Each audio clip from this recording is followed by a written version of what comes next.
বিশ্বের সবচেয়ে চর্চিত ধাতু হলো স্বর্ণ। হলুদ এই ধাতুর উৎপাদন এখন সর্বোচ্চ পর্যায়ে আছে। তাহলে কি যে কোনো সময় এর পরিমাণ কমতে শুরু করবে?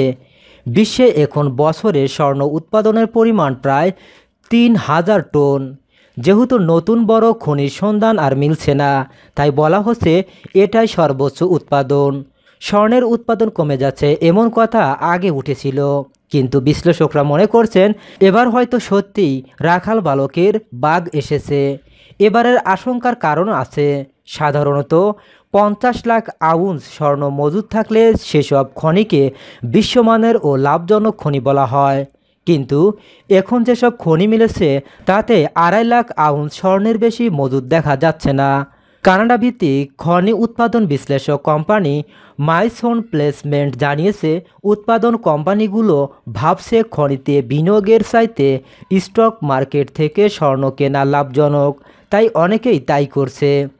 এখন অস্ট্রেলিয়া, কানাডা, যুক্তরাষ্ট্র বিশ্বের স্বর্ণ উৎপাদনে ৪০ ভাগ খরচের যোগান দেয়।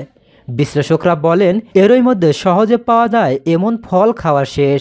এখন খনি কোম্পানিগুলোকে ইকুয়েডর বা দক্ষিণ আমেরিকা ও আফ্রিকার দেশগুলোর দিকে নজর দিতে হবে। এখন বিশ্বের বাজারে ১,৯০,০০০ টন স্বর্ণ আছে, আর বছরে উৎপাদিত হয় ৩,০০০ টন। তাই উৎপাদন কমে গেলে খুব বেশি প্রভাব পড়বে না।